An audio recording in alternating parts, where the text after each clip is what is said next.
A poised and impeccably dressed boutique owner, received a text that would alter the course of her life. Her husband Mark messaged customers at my boutique, "I'm leaving you and moving to Miami.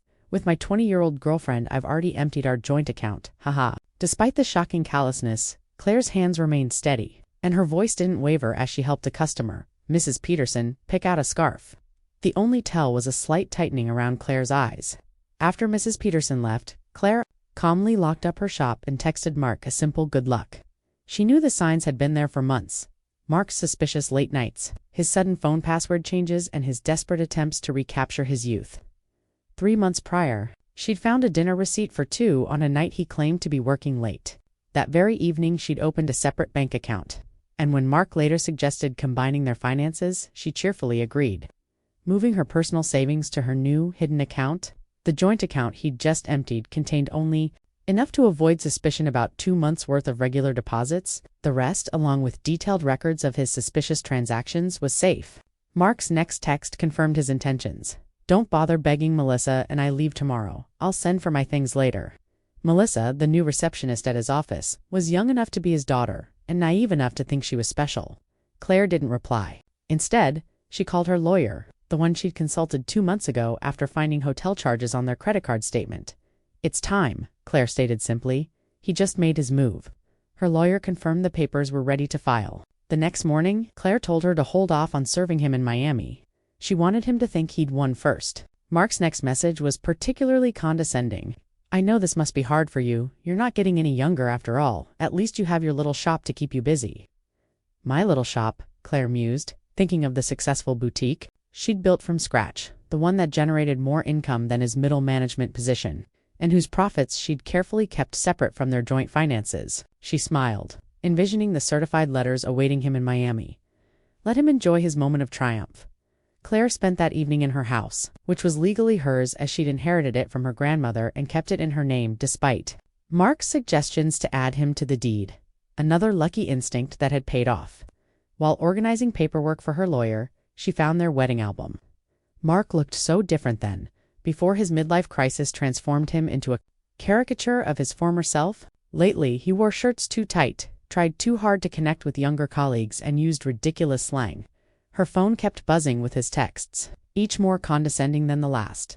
"I've been planning this for months. Melissa understands me in ways you never could. You'll be fine. Maybe you'll find someone more your own age. Already told my family they agree. We grew apart. It's nobody's fault, really." Claire screenshotted each message, adding them to her evidence. Let him dig his hole deeper. Her lawyer would appreciate his casual admission of premeditation and his gleeful announcement about emptying their account. The final text that evening caught her attention. "BTW. I used the joint card to book our flights and hotel. Consider it my parting gift. LOL. Perfect, Claire thought. She immediately called the credit card company. "I need to report fraudulent charges and cancel a card immediately," she told the representative. She identified 2 first-class tickets to Miami, booked today, and hotel charges at the Royal Palm, also requesting to remove Mark as an authorized user. When asked for documentation, Claire stated she had text messages from her husband admitting he used their joint card to book travel with his girlfriend after emptying their bank account, which she'd happily forward. The representative's professional tone couldn't hide her satisfaction as she canceled the charges. Mark and Melissa would arrive at the airport the next day to find their tickets invalidated and their hotel reservation canceled. Another text from Mark arrived. "Don't worry about the house. I'll let you stay there until you find something smaller." Claire actually laughed out loud. Did his ego truly blind him to the fact that he had no claim to her grandmother's house? "Then, I know the shop means a lot to you. We can work out a fair payment for your half." Her half of her business, built and funded by her, while he complained about her long hours and called it her hobby. Claire poured a glass of good wine, saved for a special occasion. This certainly qualified. Tomorrow, Mark would face the harsh realities of property law and separate assets. Tonight, she would enjoy the quiet and plan her next chapter. The following morning brought a flurry of angry asks from Mark. "What the heck did you do to our credit card? The airline won't honor our tickets. The hotel canceled our reservation. Answer me." Claire silenced her phone and went to her boutique. Friday was their busiest day, and a new shipment of designer handbags awaited unpacking. Life went on. Around noon, Mark's mother Barbara called. "Claire, dear, Mark told us everything about how controlling you've been, how you drove him away. He says you're being vindictive now, causing problems with his travel plans." Claire put her on speaker while arranging a window display. Did he mention emptying our joint account and charging tickets for him and his girlfriend on our credit card? Silence. Well, he said you left him no choice, that you've been cold and distant. Claire countered Barbara. I have his texts. Would you like me to read them to you? The one where he bragged about taking our money? Or maybe the one where he mocked my age? A pause. He did seem a bit cruel. I told him that text message was inappropriate. Claire replied, I appreciate the call, Barbara. I've always liked you. But I think it's best if we end this conversation now. My lawyer has advised minimal contact with Mark's family during the proceedings. Barbara stammered. Proceedings already? Claire simply said, Goodbye, Barbara. By late afternoon, Mark's sister Amanda was spreading gossip. Mark and Melissa were stranded at a budget motel, their Miami dreams derailed. His personal credit cards had been maxed out for months, another red flag Claire had noted. Claire's lawyer called with an update. The emergency hearing is scheduled for Monday. Given his admission of emptying the joint account and the documented credit card fraud, we're in a strong position to freeze all remaining assets. Mark hadn't been served yet, but he would receive the papers at his motel. His girlfriend's social media, her lawyer added, was providing excellent evidence with posts about their adventure and choice comments about Claire. Claire smiled, thinking of her own year's worth of suspicious charges, hotel receipts, and texts proving premeditation. Mark, so focused on his grand escape, had never considered she might be watching, waiting, preparing. Her phone buzzed again. You think you're so smart, but I made copies of all the boutique's financial records. Half that business is mine. Claire forwarded the text to her lawyer, adding it to Mark's growing file of mistakes. Let him learn the hard way about separate assets and business ownership. Sometimes the best revenge is simply being prepared. Monday arrived, and with it the emergency hearing. Mark appeared in his new young wardrobe, designer jeans too tight, a blazer screaming midlife crisis. Melissa waited outside, her youth painfully evident under the courthouse lights. Claire, calm and composed, sat beside her lawyer, who methodically presented their evidence. Mark's gleeful text about emptying their account, his credit card fraud, his documented history of hidden expenses, each piece meticulously collected. Mark's hastily hired lawyer argued his client made rash decisions and that Mrs. Harrison's actions were vindictive and calculating. Claire's lawyer countered, calculating. You mean prudent? My client protected her separate assets and maintained detailed records of her husband's suspicious behavior. That's not vindictive. That's smart business. The judge reviewed Claire's extensive documentation, the separate property deed to the house, the boutique's incorporation papers solely in her name, and the careful separation of business and personal finances that Mark had always dismissed. Mr. Harrison, the judge, addressed Mark directly. You admitted via text message to deliberately emptying a joint account and using shared credit cards to fund a trip with your girlfriend. Do you deny this? Mark shifted uncomfortably, mumbling, I was just trying to make a clean break. By committing financial fraud, the judge raised an eyebrow. And now you're claiming rights to property that documentation shows is clearly separate from marital assets. Mark's lawyer tried to argue. The business grew during the marriage, entitling his client to a share. Claire's lawyer quickly interrupted. The business was established before the marriage, and Mrs. Harrison maintained strict separation of business and personal finances throughout. We have documentation of every penny invested and earned. Claire watched as reality finally sank in for Mark. He'd envisioned an easy escape, empty the accounts, run off, maybe claim half her business. He'd never understood her insistence on keeping things separate, mocking her careful bookkeeping as obsessive. The court finds sufficient evidence of financial misconduct, the judge announced. All shared assets are frozen pending final dissolution. Mr. Harrison is ordered to return any funds removed from joint accounts within 24 hours. But that money's gone, Mark protested. We spent it on. The judge cut him off. Then I suggest you find a way to replace it.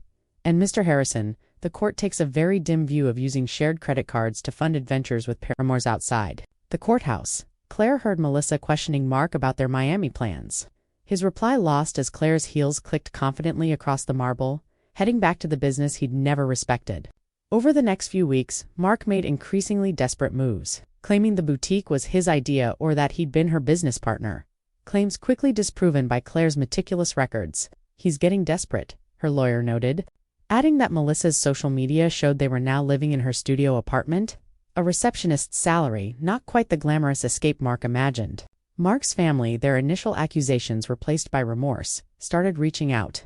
We had no idea, his sister Amanda admitted during a visit to the boutique. He played the victim so well, but watching how he handled everything afterward, I'm ashamed we ever believed him. His mother, Barbara, called in tears, recounting the cruel things Mark had said about Claire's age and replacing her.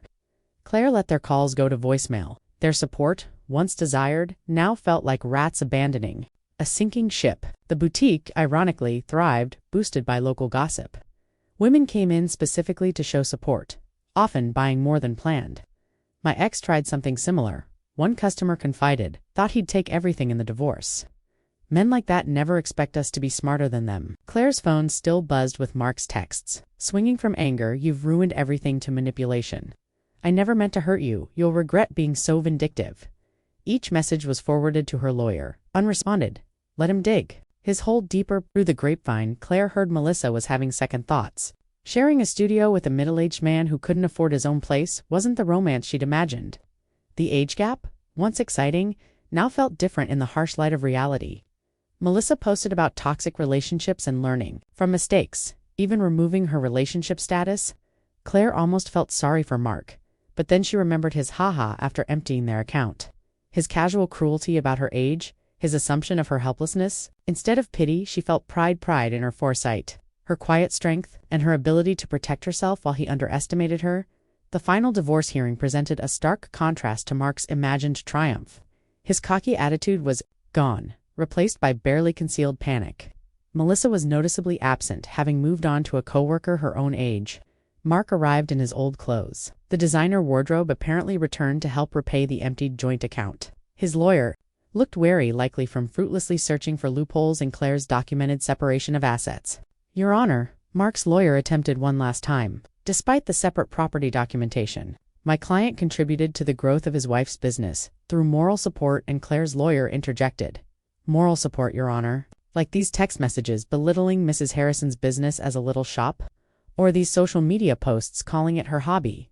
The judge had clearly heard enough. The final settlement reflected Claire's careful planning. She kept her house, her business, and her separate assets. Mark received his personal possessions and his car, which was worth less than he owed. "You've destroyed me," he hissed at Claire as they left the courthouse. "I'll have to move back in with my parents." "No, Mark," Claire replied. "You destroyed yourself? I just made sure you couldn't destroy me, too." His mother waited outside, ready to drive him to her house, his new home at 45. The irony of his situation was lost on no one. The man who'd mocked Claire's age was now living in his childhood bedroom while she continued running her successful business. "You planned this all along," he accused. "You knew this would happen." "No," Claire said. "I just paid attention, and unlike you, I understood the value of keeping good records." His mother stepped between them. "That's enough, Mark. You've embarrassed yourself enough already." As they walked away, Claire heard his mother's exasperated voice. "Honestly, what were you thinking? A 20-year-old emptying bank accounts, sending those horrible texts." Claire watched them disappear into the parking lot, feeling nothing but relief. Mark had thought he was writing the ending to their story with that cruel text. Instead, he had merely set Claire's carefully laid plans in motion. Her phone buzzed, not with texts from Mark, but with notifications of new orders from her boutique's website. Life was moving forward, just not in the direction he'd imagined. 6 months after the divorce, Claire's boutique had expanded to a second location, a successful online store. News of Mark's situation trickled back through mutual acquaintances. He'd tried dating apps but found women his age uninterested in a middle-aged man living with his parents. Mark's career also suffered. An HR investigation into his relationship with a subordinate led to a formal reprimand, and the promotion he'd expected went to someone else. He tried to claim age discrimination, Amanda told Claire during an unexpected visit to the boutique, said they were punishing him for dating someone younger. HR just added that complaint to his file. "I know we didn't support you at first," she admitted, "but watching how he handled everything, how he acted afterward, I'm ashamed we ever believed him." Claire's lawyer kept her updated on Mark's failed attempts to challenge the divorce settlement. The judge asked if haha made theft less illegal. The boutique's success brought unexpected validation. Local business magazines wanted to feature Claire's story, not as a scorned wife, but as a savvy businesswoman. Young entrepreneurs sought her advice on separating business and personal finances. "The best protection is preparation," Claire advised one young woman who reminded her of Melissa, "and always trust your instincts." Mark's mother called occasionally, usually after his self-destructive endeavors, like online gambling or getting involved in a pyramid scheme. "I don't know where we went wrong with him," she'd sigh, "but he's still blaming everyone else." Claire listened politely but maintained her distance. Their family drama was no longer her concern. In her office, his last text before she blocked him: "Have fun with your little shop, at least it'll keep you busy in your old age." Below it, her latest business award, proof that sometimes the best revenge is simply succeeding on your own terms. 1 year after the divorce, the event drew local media who were eager to tell the story of a successful businesswoman expanding her brand, not a failed marriage. Mark's betrayal was merely a footnote in Claire's success story. During the event, Melissa unexpectedly appeared, looking younger than ever. Or perhaps Claire simply felt stronger. Melissa shifted uncomfortably. "I owe you an apology," she said quietly. "I believed everything he told me about how you were cold, controlling, how you didn't support his dreams. Then I watched him try the same manipulation tactics on me when things got tough," Claire continued, arranging a display of designer sunglasses. "I know that now," Melissa replied, pausing before adding, "He tried to move in when you froze the accounts. Thought my studio apartment would be temporary. After 2 weeks of him complaining about the size of my closet and suggesting I take out a loan for a bigger place, I understood what you meant about the difference between dreams and escapes." Claire laughed. "Let me guess, he had big plans but no way to fund them." "Exactly." Her head? "I'm dating someone my own age now. We have student loans and a small apartment, but at least we're building something real." After Melissa left, Claire's assistant manager whispered, "Was that the girlfriend?" "No," Claire replied. "That was just another woman who learned the same lesson I did." She then gestured to a young couple examining handbags. "Speaking of lessons, let's talk about your idea for expanding our accessories line." The boutique had become more than a business. It was a symbol of independence, resilience, and the power of preparation. Young entrepreneurs often sought Claire's advice, and she always emphasized protecting their assets. Bad behavior, about making excuses for cruelty. Mark still living at home, still blaming everyone else for his problems, but we're not defending him anymore. That's your legacy to our family, showing us the difference between supporting someone and enabling them. Instead, he'd inadvertently pushed her to become even stronger, more successful. Costs. Thought you'd enjoy that? Claire smiled, envisioning him in his childhood bedroom. It's about getting better. 2 years after Mark's cruel text message, Claire received an invitation to speak at a women's business conference.